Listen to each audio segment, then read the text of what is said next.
Di ba? Kawawa kayo. Sumusunod kayo sa mali. Ano sabi ni Tatay Digong? Hindi excuse na susunod kayo kahit alam niyong illegal. Illegal ito. Illegal ang ginagawa ninyo. Alam niyo yan. Kayo ang dapat mag-enforce sa batas. Kayo ang tagapasunod ng batas. May batas pa ba? May batas pa ba? So tinatawagan namin ang lahat ng kapulisan.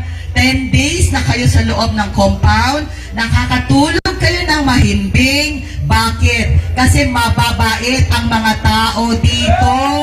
Hindi abusado. May takot sa Diyos. Naglilingkod sa Diyos.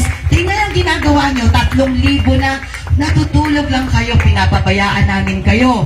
Naalam mo sa ilalim sa kahoy. Ine-enjoy nyo na yung facilities namin. Meron ba kayo nakitang nagre-react? Wala. Ganon kami kapislabing. So kung ganito lahat ang Pilipinas, may kapayapaan sa Pilipinas. Kaya huwag niyong hayaan yung mga general ninyo na bayad, sila lang ang nagtatamasa sa pera ng taong bayan. Kawawa yung mga masang Pilipino. Kami mga masang Pilipino din kami. Pero naninindigan kami para maisaayos ang ating bansa. Tumitindig kami ngayon, tinatawagan namin ang Pilipinas.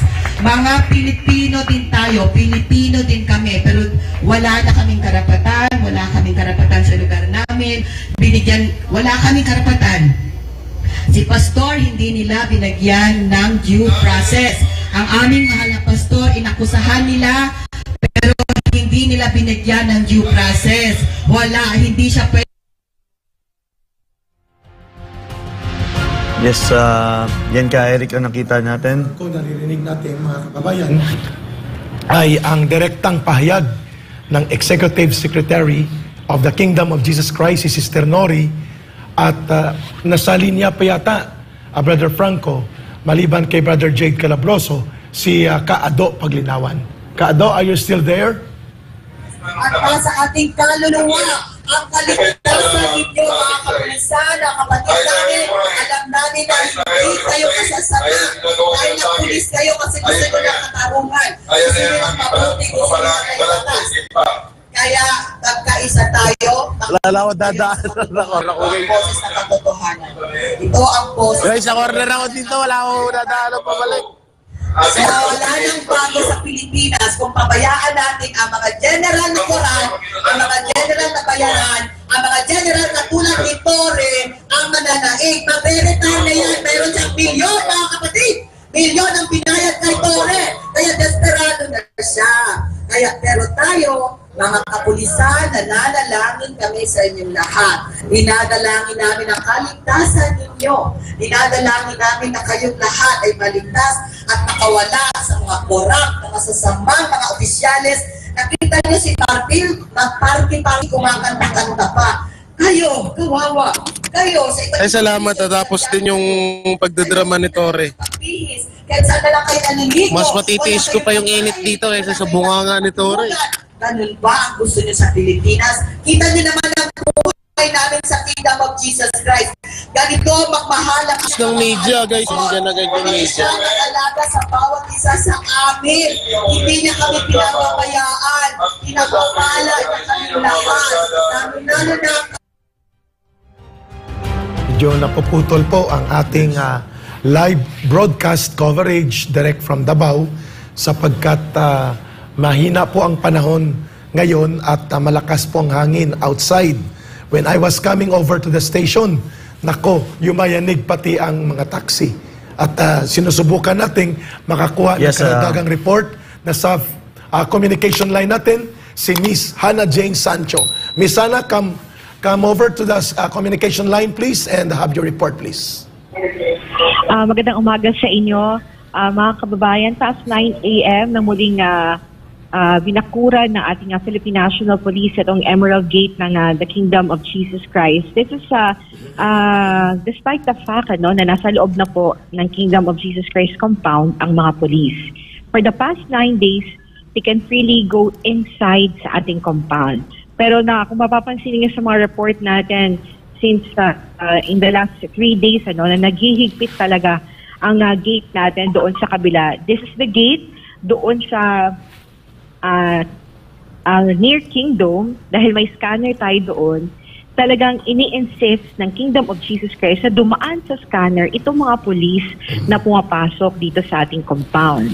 Ito ay dahil na diskubre na ating mga missionary workers na nagbabantay doon na ipinipilit ipasok ng mga pulis ang mga bomba, pepper spray at iba pang mga illegal na mga gamit at hindi kailangan sa pagsisilbi ng warrant of arrest. Nandito si General Torre sa tapat ng Emerald Gate, hindi pa siya pumapasok at may hawak siyang microphone at ipinipilit niya ang pagsisilbi ng warrant of arrest. After 9 days na siya rin ang nagsilbi ng warrant of arrest ng madaling araw noong August 24. And this time, gusto nila kunin ang control ng gate ng Kingdom of Jesus Christ dito sa Emerald Gate. Dahil kung matatandaan ninyo mga kababayan, dito dumaan si Vice President Sara Duterte na ayaw din ng mga kapulisan na pumasok. At dahil nakapasok ang Vice Presidente kagabi, they are going to take control of our Emerald Gate. At hindi lang dito sa Emerald Gate, pati doon sa ating kabilang gate. So lahat ng gates natin ay gusto nang kontrolin po ng Philippines National Police. And this is sa kabila na nakapagsilbi na po, naglabas po, nagutos po ang ating korte na meron na pong writ of amparo na lahat ng barricade ay dapat alisin na. Dapat din ang presensya na ito mga polis matapos ilabas ang writ of amparo ay dapat wala na rin sila dito sa loob ng compound. So ito po ang hindi po maintindihan ng pamunuan ng Kingdom of Jesus Christ. Kung makikita naman ninyo, walang nag-receipt sa mga missionary ng Kingdom of Jesus Christ.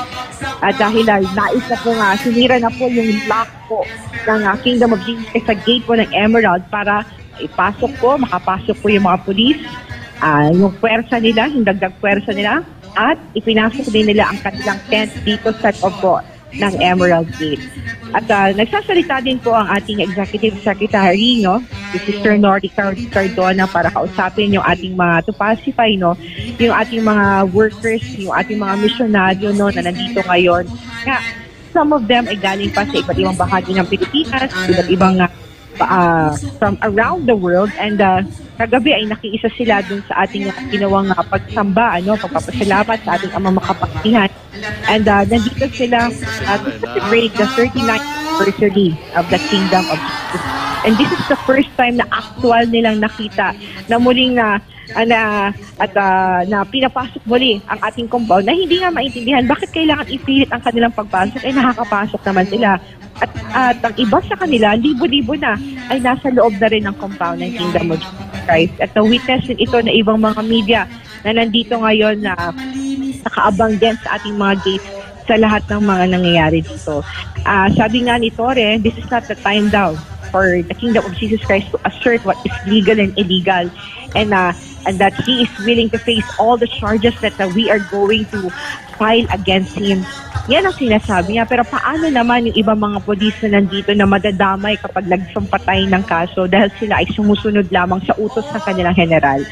So, kaya pinapaalala pa ulit-ulit ng ating Executive Secretary, Sister Nori Cardona, na hindi hayaan natin yung mga polis na pumasok and i-document natin para makita natin kung tama ba o hindi. Because talagang tinatayuan ng Kingdom of Jesus Christ na hindi na po legal, hindi na po valido, o it's not valid na po ang mga rason na ginagawa po ng ating mga kapulisan. And right now, lahat po ng mga barriers po na nakapwesto po sa Emerald Gate, isa-isa na pong tinatanggal ng mga pulis at tinatabi po dito po sa tapat po, yung mga tindahan sa harapan po ng Kingdom of Jesus Christ.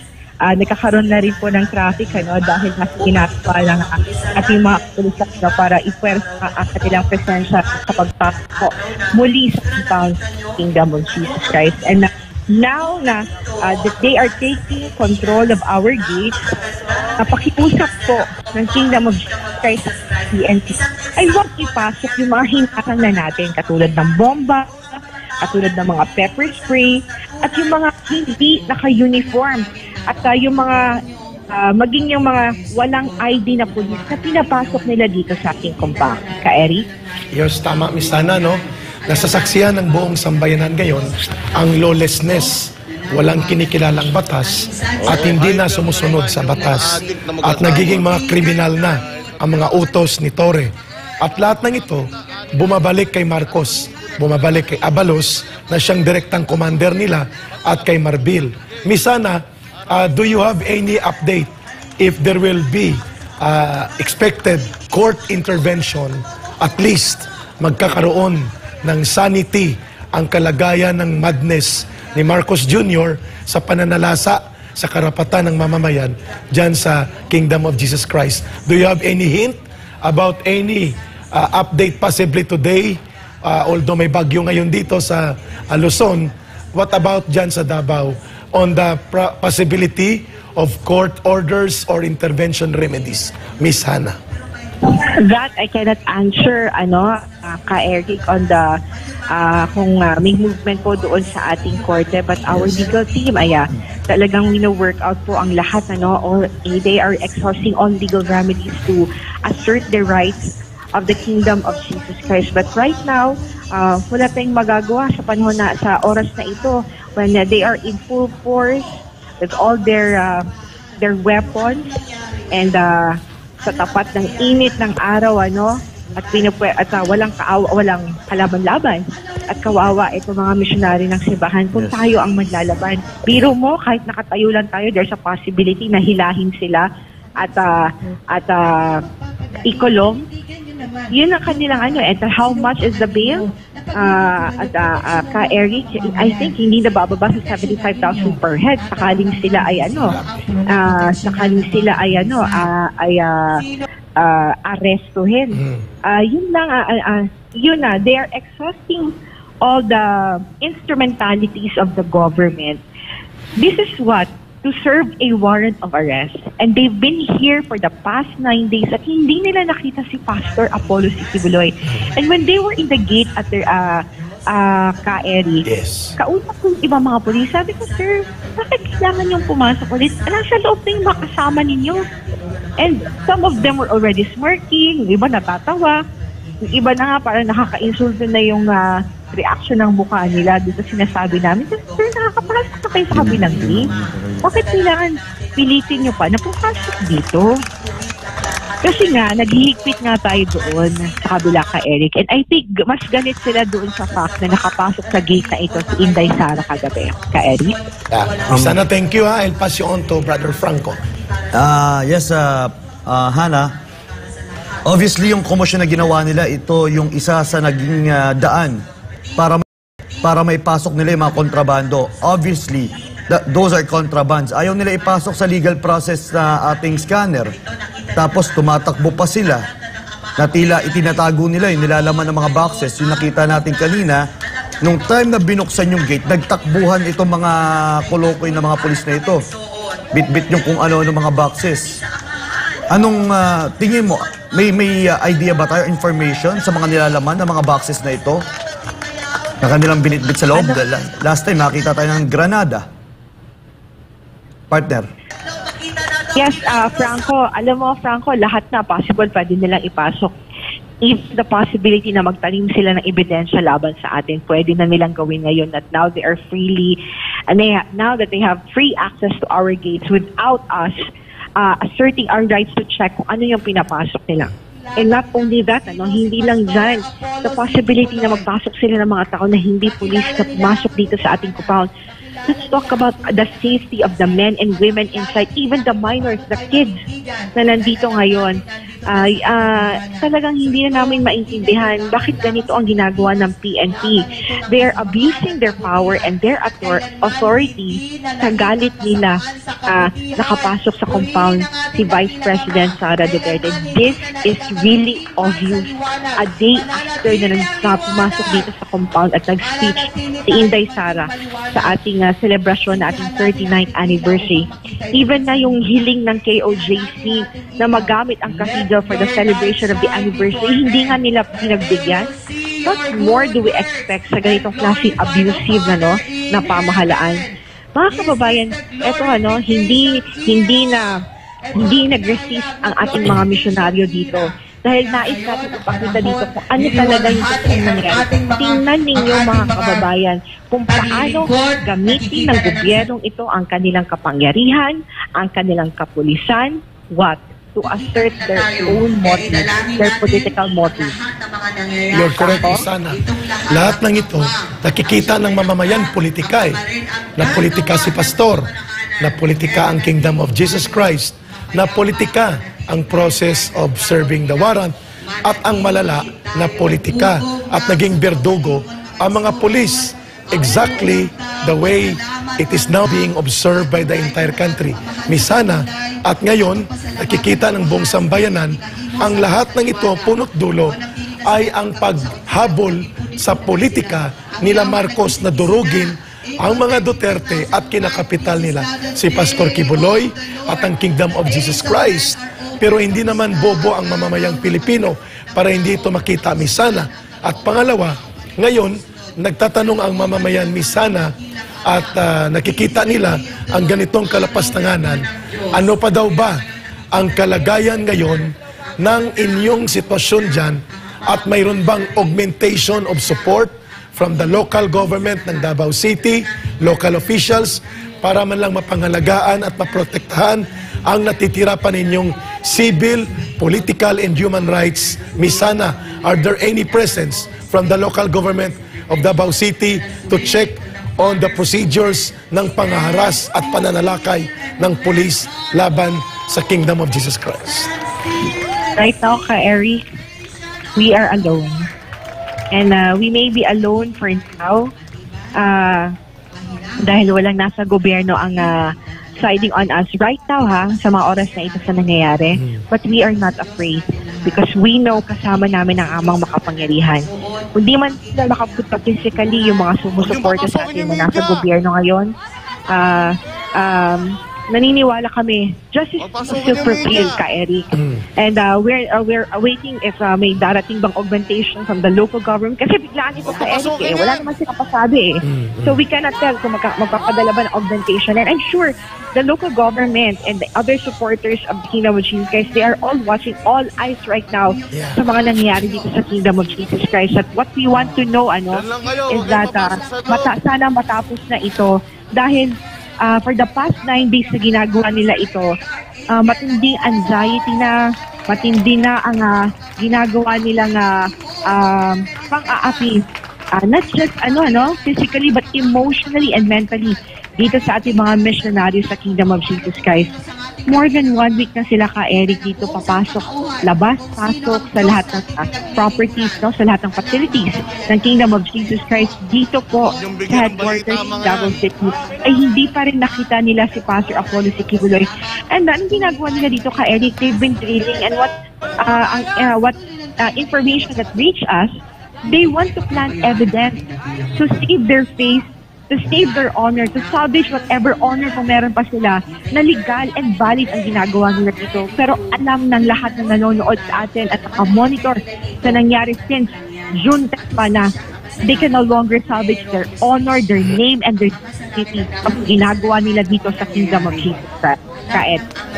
Misana, nag-i-expect ang mga taong bayan na bago matapos ang linggong ito ay ilalabas nila ang mga box ng armas daw, mga explosives, pampasabog, granada, na lahat itinanim nila ng illegal at kriminal, at iba't ibang mga kwento ng mga ipapatong nilang criminal acts against the Kingdom of Jesus Christ para lamang makalusot at tapusin nila ang kabaliwan ng kanilang panggagahasa sa karapatan at kalayaan ng mga Pilipinong mamamayan na kasapi sa Kingdom of Jesus Christ.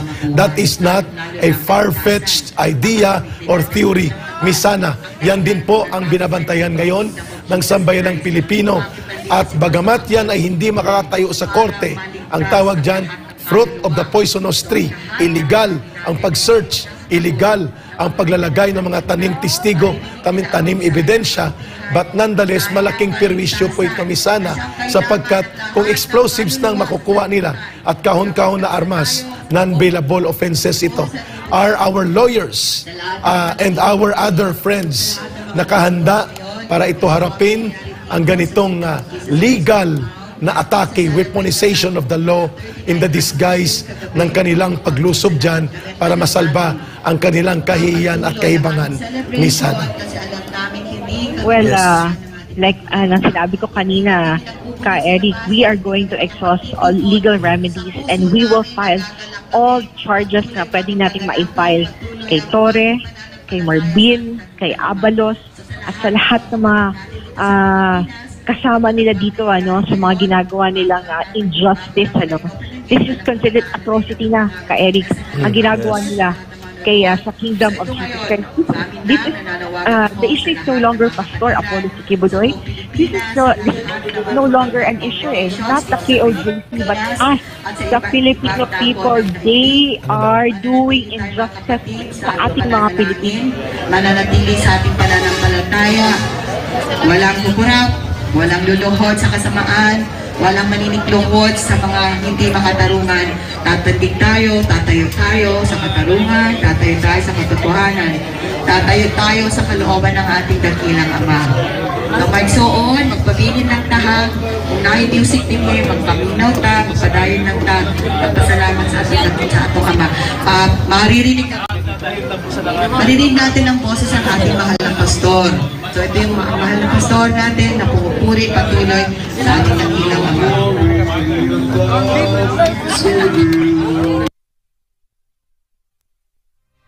Kababayan, si Miss Hana ba nasa phone patch pa? Yes. Miss Hana, are you still there? Yes po, yes po. Okay. May comment dito at kami nag-agree dito.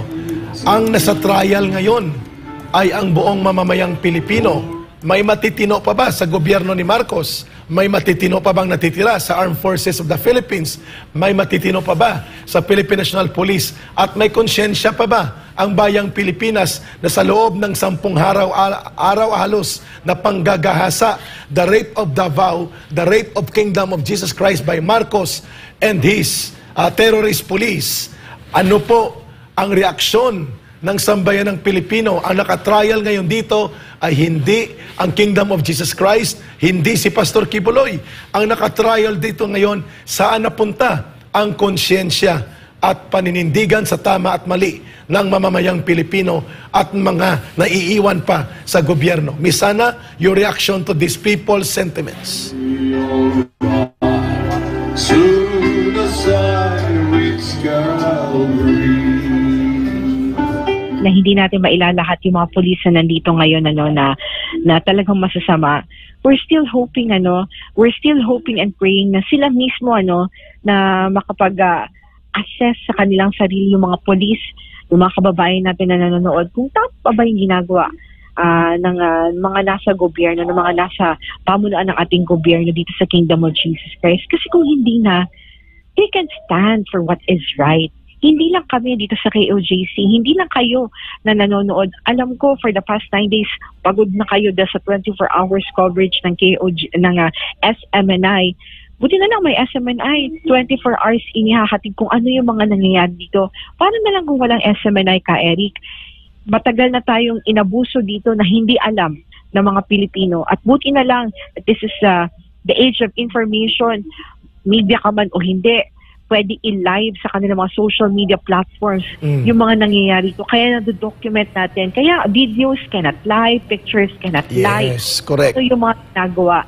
And kung confident sila na itong ginagawa nila ay legal, confident din kami dito sa KOJC na hindi tama ang ginagawa nila at marami mata. Hindi lang kami nandito sa loob ng KOJC, hindi lang kami nandito sa loob ng compound, kundi lahat ng mga nanonood sa ating SMNI, kayo din ay witness sa mga atrocities, injustices na ginagawa dito sa atin. Hindi lang kami sa KOJC, kundi tayo lahat ng mga Pilipino. Ayun. Miss Hana, basahin ko itong reaksyon sa report mo, live report, Brother Franco, allow me please, mga kababayan. Hayop at demonyo ang Torre at ang kanyang mga boss at commander, including si Marcos.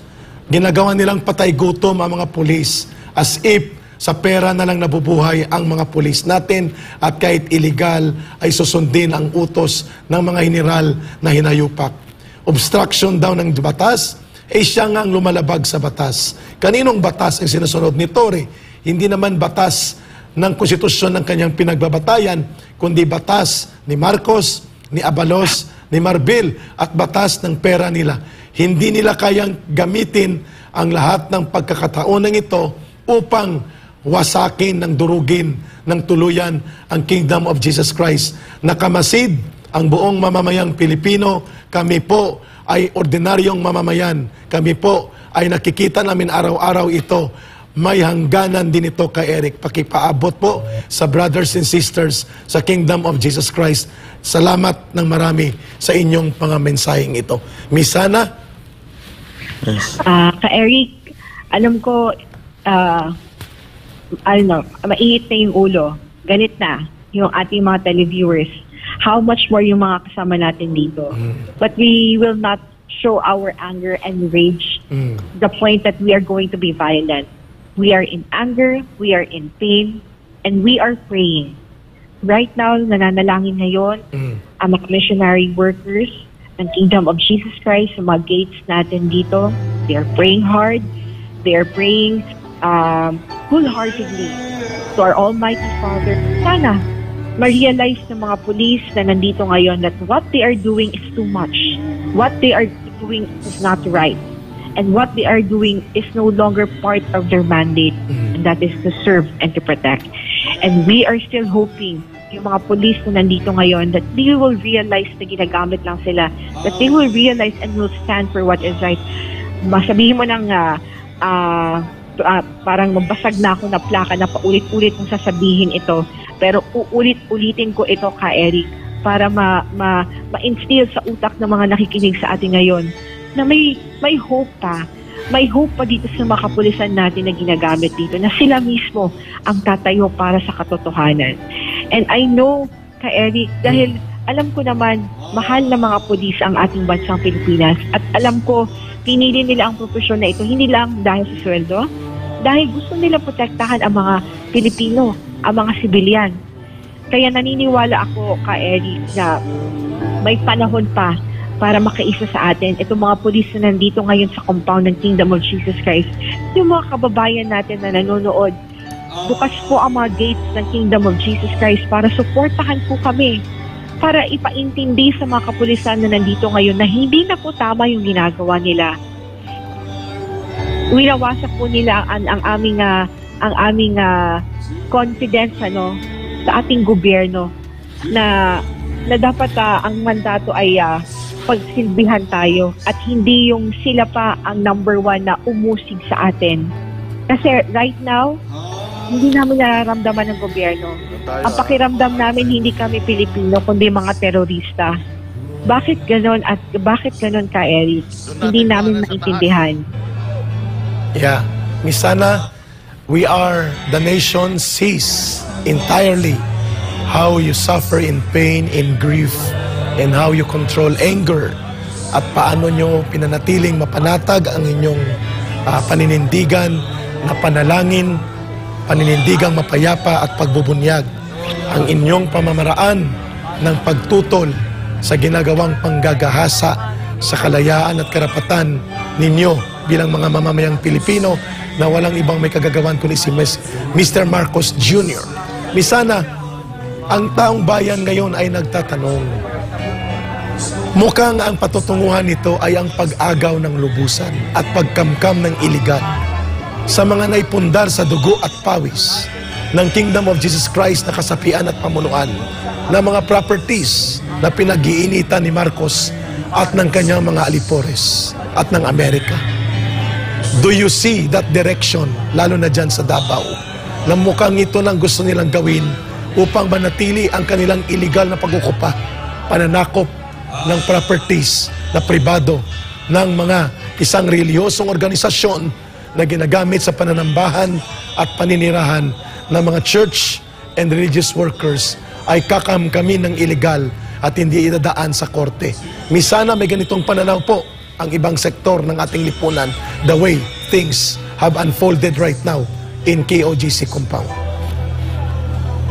Well, Ka-Eric, hindi tayo nawawala ng pag-asa. Kasi alam ko, marami pa sa mga nasa gobyerno ang naniniwala sa ano at handang tayuan ang tama. at alam nila na hindi tama itong ginagawa. At hinihintay natin sila na sana